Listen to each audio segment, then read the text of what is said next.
তুমি একটা ম্যারিড মেয়ে হয়ে কিভাবে পরপুরুষের সাথে হোটেলে যাইতে পারো? You are literally cheating with me. একটা বিবাহিত পুরুষ হয়ে তোমার ইউনিভার্সিটি সুইটহার্টের সাথে হোটেলে যাও, চিটিং না? উল্টাপাল্টা কথা বলবা না সঞ্জিতাকে নিয়ে। ওরে বাবা রে, তুমি বললে তখন কোনো দোষ হয় না? তুমি যে সারাদিন আমার নামে আজে বাজে কথা বলো, তুমি বললে দোষ হয় না, আমি বললে দোষ হয়? করলে লীলা খেলা আর আমি করলে কি অ্যাডাল্ট্রি? আমি গেছি বসের সাথে, আমি হোটেলে গেছি, কি করবো বলো? গেছি, আমি গেছি।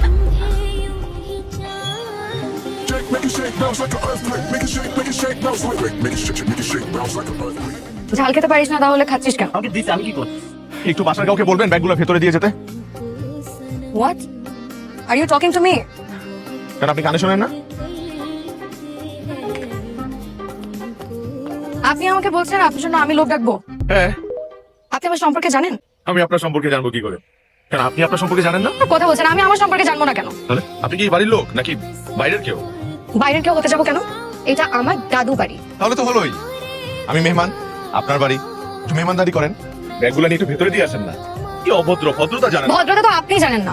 ম্যানার এটিকেট বলতে যে একটা জিনিস আছে বুঝেন না? টুপিট নাকি আমাকে বলতেছে আমি নাকি অভদ্র? এর থেকে অভদ্র মানুষ ভাই আমি আমার লাইফে দেখিনি। ওরা লুজার।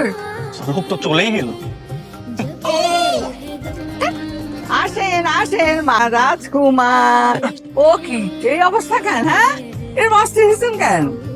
তোমার মেয়েকে জিজ্ঞেস করো। তোমার মেয়ে সবগুলা লাগেজ ব্যাগেজ আমাকে দিয়ে টানাচ্ছে। আচ্ছা নানু, ওই বিয়াদব মেয়েটা কে? কোনটা? ওই যে পুকুর পাড়ে বসে আম ভর্তা খাচ্ছে। ওইটা তো তরুণী, তোর মাম তো বোন। এই তোর বাপ মা কই? টুম্পা আসতেছে, গাড়ি ভাড়া দিচ্ছে। ও আচ্ছা আচ্ছা, যাও ভিতরে গিয়া হাত মুখ ধুইয়া কিছু খাওয়া দাওয়া করো, বিশ্রাম করো, পরে কথা হইব না। এই রহমান, আর জলদি আয়।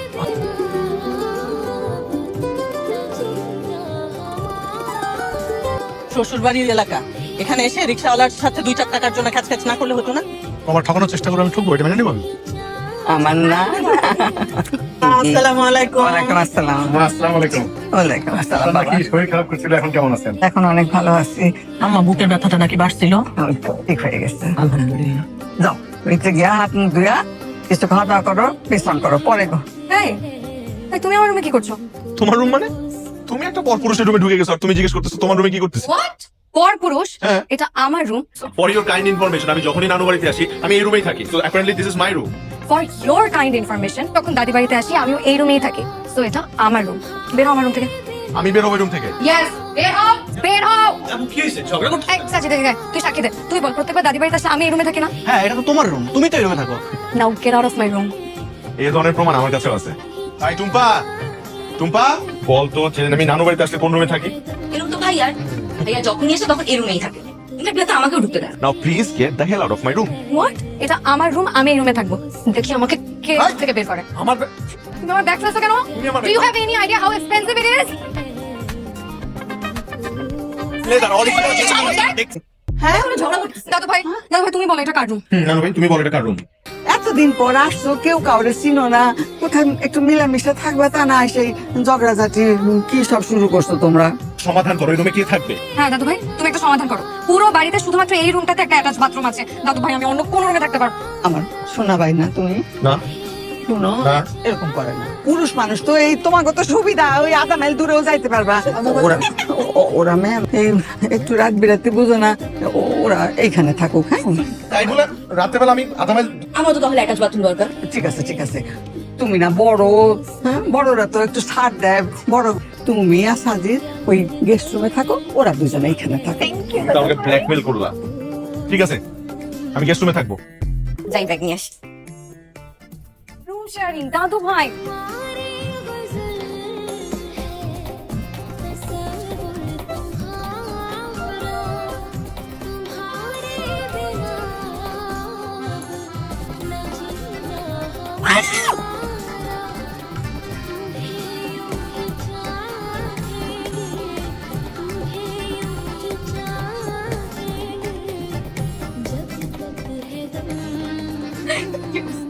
এই আসবা না, একদম চুপ। তুমি এটার একটা বিচার করো। হ্যাঁ নানু তুমি এটারও একটা বিচার করো। আমার প্যান্টটা কেটে কুচি কুচি করে ফেলছো। একদম উচিত কাজ করছি। সেটা কেন করছো বলো? দাদু ভাই এই কাজ রুমি ভাই ছাড়া আর কেউ করতে পারে না। তুমি এটার বিচার করো। আমারও তাই মনে হয়, তরুণী ছাড়া আর কেউ করতে পারে না, তুমিও বিচার করো। আমি আবার কি বিচার করবো? বিচার তো তোমরা নিজেরাই করে ফেলছো। দাদু ভাই কত শখ করে আমি জামাটা কিনছিলাম আসার আগে। মা একটা 3 পিস কিনে দিয়েছে, এটা আমার এত পছন্দ, করতে পারবো না আর এটা দাদু ভাই। আরে এই জামা তো তাও বাসায় পড়তে পারবে, আর আমার এই প্যান্ট না আমি বাসায় পড়তে পারবো না আমি বাইরে পড়তে পারবো। দেখে একটা জামা। ঠিক আছে আমি বিচার করতেছি। তুমি তার প্যান্ট কিনে দিবা, আর তুমি জামা কিনে দেবে। তরণী আপুর মতো জামা কিনবো। তরণী আপুর জামাগুলো কি সুন্দর সুন্দর ডিজাইনের। এইসব জামা করতে হয় না। আজকালকার মেয়েরা তো এইসব জামা কাপড়ই পরে। টুম্পাও করবে, কি স্পিড লাগবে দেখতে। দেখেছো আম্মা, একটা কথা মাটিতে করতে দেয় না। ওর দোষ কি? এমন ফুপু তেমন ভাতিজি, কথা মাটিতে পড়ার আগে ঠাস করে জ্বলে ওঠে। Thank you for the dress. Thank you for the jeans. ওই মামা মালটা কিরে আগে তো দেখি নাই। আগে দেখবি কেমনে? মালটা তো লোকাল না, ইম্পোর্টেড মাল বেটা, foreign foreign. Hi baby, hello sexy. এই মিয়া মালিকা মারলাম কেন? আপনাদেরকে শেখানোর জন্য মারলাম কিভাবে সম্মান করতে হয়। কিভাবে সম্মান দিতে হয় এটা কি তোর থেকে আমাদের শিখা লাগবে বেটা? এই ঠিক আছে, এটা আপনারা জানেন না। আর আমার ফ্যামিলি আমাকে বলে উল্টা পাল্টা কথা বলে, তাহলে তো আমি ছেড়ে দিব না। ও তোর বই, তোর এক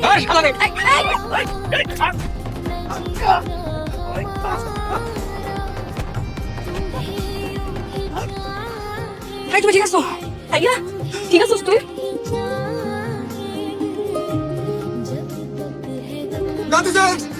খবর তো ভালো না। আরে বাজার থেকে আসার সময় রুমের সাথে মারামারি লাগছে। ওই যে বাজারে কিছু ফালতু গোলাবান আছে না, ওদের সাথে। আল্লাহ, আমার রুমে কিছু হয় না তো? রুমে ঠিক আছে? যারা গ্যাঞ্জাম করতে আসছিল, হ্যাঁ একজন আমার ফাটাই দিচ্ছে। ভালো তো নিয়ে যা, বড় সাহস খন্দকার বাড়ির। গাড়ি দেন, আপনি কোনো চিন্তা করেন না। আমি আসার সময় অলরেডি লোকজন পাঠাই দিচ্ছে। তুমিও যাও, দেখো তুমি কই যাবা? তুমি কি যাবা? আমার তরুণী এরকম পরিবেশ দেখে নাই আম্মা। এই যে তুমি যে আমার এত কথা বলছো, কত বড় বড় বানি। আমার ছেলেরা অনেক ভদ্র শিক্ষা দিচ্ছে, তোমার ছেলে গিয়ে পাড়ায় গুন্ডামি করে। এই ভাবি, এসব কি কথা বলতেছো তুমি আমার ছেলের নামে? আমার ছেলে অনেক ভালো, অনেক ভদ্র শিক্ষা আমি তারে দিচ্ছি, যে কারণে এসে এরকম করতেছে, মারামারি করছে। আসলে বোঝা যাবে। ঘটে না আর এমন কিছু ঘটনা লাগেও না। আমি চিনি তো, হ্যাঁ? ওই যে কথাই আছে না, এটা হলো রক্তের দোল। আমি তোর চিনি, হ্যাঁ? এখন সাধু সাচ্ছি সাধু। আতিক, আমিও তোমার চিনি অনেকদিন ধরেই। রক্তে যদি দোষ থেকে থাকে তোমাকে পরিবার থেকে আসছে। ঠিকই বলছো, অনেক বাচ্চারা মামাদের মতো হয়। এই তুই আমার এটা কি কস? হয়তো ভাইজান। তেল আর জল জীবনও কোনোদিন রাখবে না। তবু দুইটা পরিবার পোলা পান গুলা কোনো বিপদে পড়ছে কিনা বা কি হয়েছে এইটা নিয়ে কোনো চিন্তা নাই। এইখানে আসলে খালি কাজ ঝগড়া একজন আর ওরা কিন্তু বড় হয়েছে তো। ঠিক আছে, অসুবিধা নেই তো? একদম ঠিক আছে। কিছু লাগে না, না করতে হবে। এমন কিছু না, ওই তরুণীকে কিছু বখাটে ছেলে পেলে টিজ করতেছিল, আজে বাজে কথা বলতেছিল। আমি কিছুই করিনি, আমি জাস্ট গিয়ে একটা থাপ্পড় মারছি। আরে না, রুমি ভাই তো মাথা ফাটায় নাই, মাথা ফাটাইছে আমি। কি বলিস? এই তুই সব কি বলছিস? ও মা গো মা, এটা তো না। আরে শোনো না, খুবই এক্সাইটিং কাহিনী মা। রাস্তা দিয়ে যাওয়ার সময় বুঝছো, 3টা ছেলে আমাকে নিয়ে বাজে কমেন্ট করছে। আমি যে কি ভয় পাইছি মা। পরে রুমি ভাই চর মারলি যদি তোর মাথা ফাটাইতো? কিছু করতো না ফুপু, আমি কি বসে থাকতাম নাকি? পাশে তো একটা লাঠি ছিল, ওই লাঠি দিয়ে আমিও দিছি মাথার উপর একটা বাড়ি। আরে আমি ভাবতে পারি না আমার মেয়ের কি উন্নতি। হ্যাঁ বলো, তুমি একদম পারফেক্ট।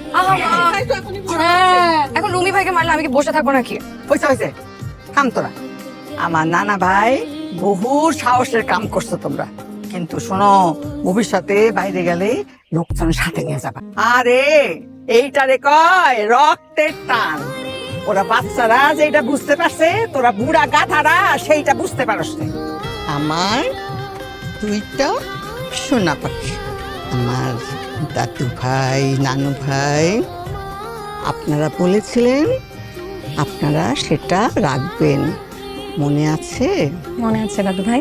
বলো কি চাও তুমি?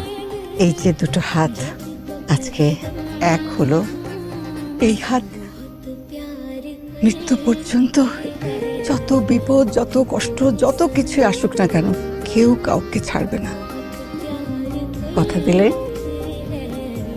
কথা দিলাম। রুমের দখল কিন্তু আমিও ছাড়ি নাই।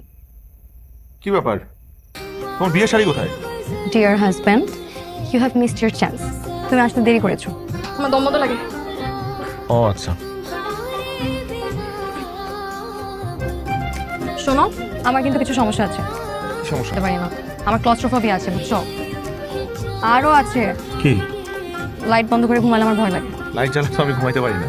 কারণ এখন অভ্যাস করো।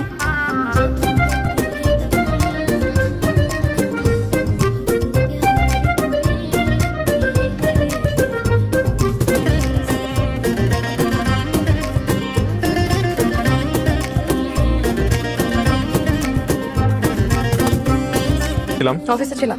হ্যাঁ। সত্য করে বলো, কোথায় ছিলাম? কি আশ্চর্য, অফিসে ছিলাম বললাম তো। তোমার মা আসছিল নাকি আজকে? কেন, আমার মা আসলে কি সমস্যা? ব্রেন ওয়াশ করে আর তুমি আমার সাথে ঝগড়া করো। আমার মা কোনো ব্রেন ওয়াশ দেয়নি। আর কথায় কথায় আমার মার দোষ ধরো কেন? তোমার মা যে দিন রাত 24 ঘন্টা আমাকে খোঁড়া দেয়, আমি কখনো তোমাকে কিছু বলি? দরকারে ফোন দিছিলাম। আমি একটা মিটিং এ ছিলাম। জি না, আপনি কোনো মিটিং এ ছিলেন না। তোমার কি মনে হয় তোমার অফিসে আমি ফোন দেই নাই? তোমার বিএস তো বলছে তুমি অনেক আগে অফিস থেকে বের হয়ে গেছো। কি লুকাবো? মিটিং কি শুধু অফিসেই হয় নাকি? অফিসের বাইরে মিটিং হয়? আমি ভালো করেই জানি তুমি কি মিটিং এ ছিলা। কোন মেয়ের সাথে ছিল বলো? কোন মেয়ের সাথে থাকবো? This is your last chance. কোন মেয়ের সাথে ছিল আমাকে বলো। তো মিটিং এ ছিলাম, এটা তো শাওনও জানে না, তুমি কি করে জানলা? তার মানে তুমি অবশ্যই কোনো মেয়ের সাথে ছিল, আমি জানতাম। তুমি আন্দাজে একটা কথা বলছো, ফাঁকা গুলি ছাড়ছো। আমার নিজের ট্রাপে আমি নিজেই পড়ছি। গোপনে গোপনে মেয়েদের সাথে এসব করে বেড়াও তুমি? আরে সঞ্জিদা আমার ইউনিভার্সিটির ফ্রেন্ড, ও ক্লাসমেট ছিল, ওর সাথে বসে একটা রেস্টুরেন্টে জাস্ট কফি খাইছি, দ্যাটস ইট। সমস্যা কোথায়? সমস্যা তোমার ব্যবহারে। তুমি বল ফোন ধরো না, ফোন রিসিভ করো না, সেই মেয়ের সাথে তুমি কি করে বেড়াও আমি বুঝি না। তোমার না মন মানসিকতা অনেক ছোট। আমার তোমার মন মানসিকতা তো অনেক বড়, তাই না? দিন রাত 24 ঘন্টা তুমি আমাকে সন্দেহ করে বেড়াও, আর খুব বড় মন মানসিকতা পরিচয় দাও তুমি। আমি কোথায় তোমাকে সন্দেহ করলাম? তোমার কি মনে হয় আমি কি কিছু বুঝি না? সন্দেহ করো। আমি সব বুঝি, আমি কখনো কোনোদিন তোমাকে কিছু বুঝতে দেইনি। আসলে কি জানো, তোমার মন পাপে ভরা। তুমি আমাকে একদম ঠিক তেমন মনে করো। কে বলছে আমার মন পাপে? বলা লাগে না তো। একটার পর একটা যেভাবে কনফিডেন্টলি মিথ্যা কথা বলো, তাতে তো বুঝাই যায় তুমি কেমন মানুষ। মাত্র কে নামাই দিয়ে গেছে তোমাকে? কে নামিয়ে দিয়ে গেছে? ও আসিফ ভাই। দেখে তো মনে হয় না তোমার বস। সকালে তোমাকে এখান থেকে পিক করলো, এখন ড্রপ করে দিয়ে গেল। বস হলে এরকম পার্সোনাল সার্ভিস তো তোমাকে দিত না। You know exactly what I mean. না না, আমি বুঝি না, আমাকে বুঝিয়ে বলো। বুঝি নেই আমি, বলো। এটা না বুঝার তো কিছু নাই। সে একজন ডিভোর্স গাই, সে তোমার সাথে কেন ঘুরে? আর তোমাদের এইসব দেখে মনে হয় না তোমরা অফিসের কলিগ, দেখে মনে হয় তোমার গার্লফ্রেন্ড বয়ফ্রেন্ড। কি বললা? এই কথাটা বলার আগে একটা বার তোমার মুখে বাঁধলো না? না বাধে নাই। সেদিন তুমিও তো সঞ্জিদাকে নিয়ে উল্টাপাল্টা কথা বলছো, আমাকে সন্দেহ করছো। কই তোমার মুখে আটকাইছে? তোমার মুখও তো আটকায় নাই। তোমাদের দুজনকে দেখে খুব ভালো করেই বুঝা যাইতেছে যে তোমরা কিসের মধ্যে আছো। করে রাত্রেবেলা বাড়ি ফিরবা, ভাই এত মডার্ন পারসন আমি না, হ্যাঁ, বুঝছো? তুমি কেমন পারসন সেটা তোমার খুব ভালো করে বোঝা হয়ে গেছে। তুমি না তোমার এই স্টেরিওটাইপিক্যাল চিন্তা থেকে জীবনে বের হতে পারবা না। জানো, তুমি একটা মানসিক রোগী, একটা সাইকো। তুমি সাইকো আমি না, সাইকো তুমি। বাইরে বয়ফ্রেন্ড পালতেছো আর বাসায় হাজবেন্ড রেখে দিছো। মনে হইতেছে কি জানো, তোমাকে বিয়ে করা আমার লাইফের সবথেকে একটা রং ডিসিশন ছিল। আমারও মনে হচ্ছে তোমাকে বিয়ে করা আমার লাইফের সবচেয়ে ভুল ছিল। তাহলে চলে থেকে লাভ কি? আমি তো এক্ষুনি বাসা ছেড়ে চলে যাবো। কোথায় যাচ্ছ? কোথায় যাবো আমি জানি না তো, কিন্তু তোমার সাথে আমি আর এই বাসায় থাকবো না। তরুণী,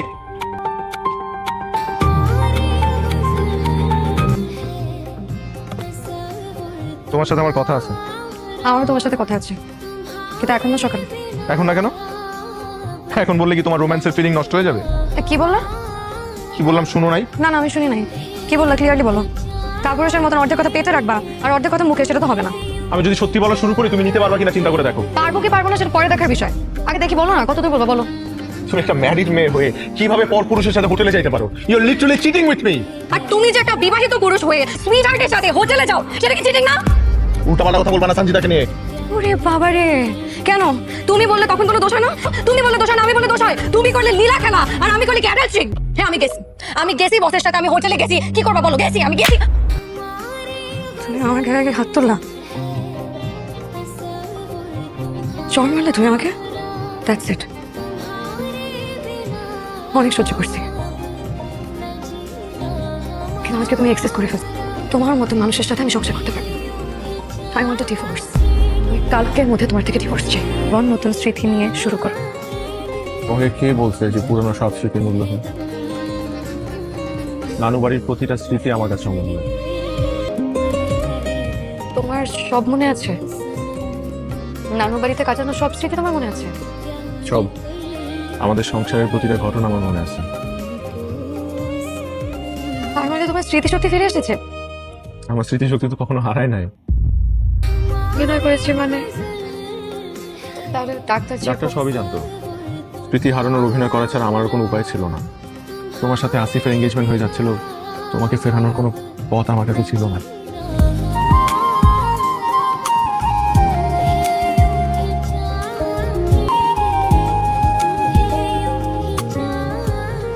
আসিফের সাথে তোমার আংটি দেয়া দেখে আমি বুঝতে পারি যে তোমাকে ছাড়া আমার জীবন চলবে না। এর মধ্যে আমার অ্যাক্সিডেন্ট হয়, কিন্তু অ্যাক্সিডেন্ট আসলে সুইসাইড করার অ্যাটেম্প্ট।